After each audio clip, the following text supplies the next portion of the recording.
Him wants to be the next psychological masterpiece, but is it genius or is it just confusing with really good lighting? The main selling point of this movie was Jordan Peele being the producer. At least that's what we saw during the promotional campaign. I think this might have been a slight negative as everybody's expectations were just too high coming into this movie, which maybe ruined their actual perception of this movie. Now, this film is directed by Justin Tipping.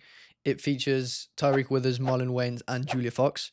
Basically, this movie is about Isaiah White and him being the greatest American football star of all time, and people are speculating that he's going to retire soon because of old age and his previous injuries, and they're just not sure how long he'll carry on being the greatest of all time. Tyreek Withers' character, Cameron, he is an up-and-coming star, and everyone's saying he's going to be his replacement, but he gets a crazy injury that's potentially career-ending. So Isaiah White invites Cameron to train with him for the week to basically test him out and see how he's doing to potentially recruit him to his team. The week of training is split up into 7 sections, so each day is a section, and this is basically from Act 2 to the end of the movie.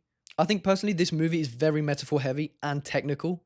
I think I had to pay attention a lot of the time and try put two and two together myself, whereas on the outside, it just seemed like a very weird film with, scenes that you might be like, oh, this is weird, this doesn't make sense.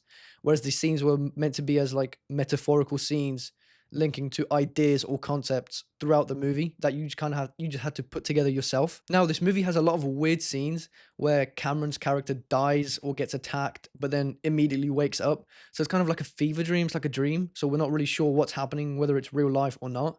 Whereas when watching it, I personally saw those as metaphors. Now, there's this one scene where Cameron walks down a hallway and he gets a plastic bag put over his head and he starts to suffocate.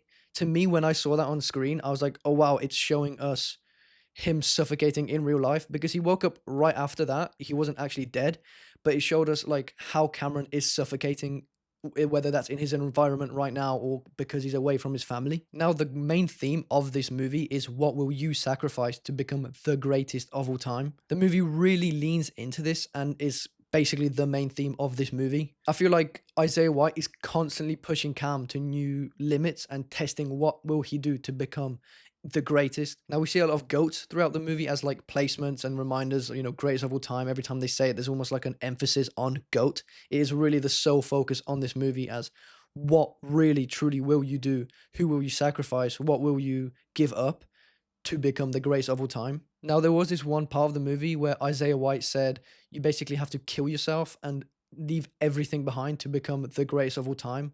Like killers can't have emotions. So I think this movie is about Tariq Withers' character basically killing himself bit by bit, slowly as the film goes on. So each time we actually see him die in a scene is maybe like a part of him dying, which leads to him being formed as the greatest of all time. Now, there is also a link between Satan and the goat. So there's also like becoming the goat is also like a satanic thing where you're throwing everything away just to be the greatest of all time. This film is very ritualistic and cult like.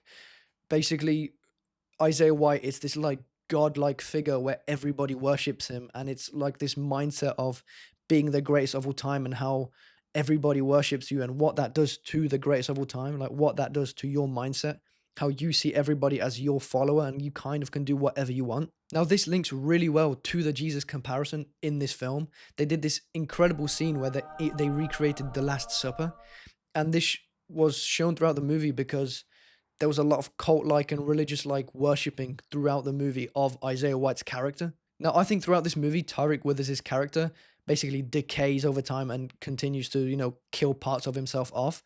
Because as we start the movie, there's a real push onto him not cheating ever on his girlfriend. And his girlfriend is like the one thing that he truly holds on to as well, that he will never let her go and never cheat on her.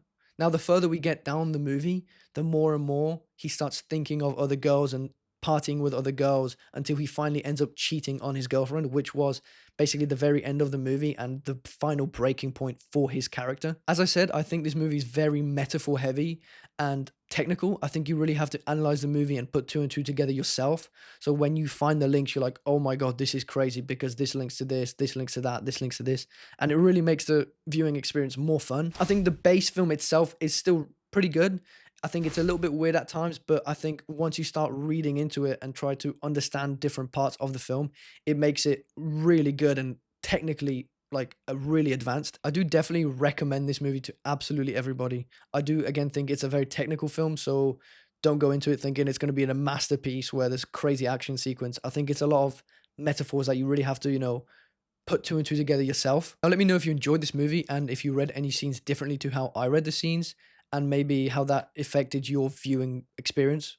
So yeah, thank you for watching.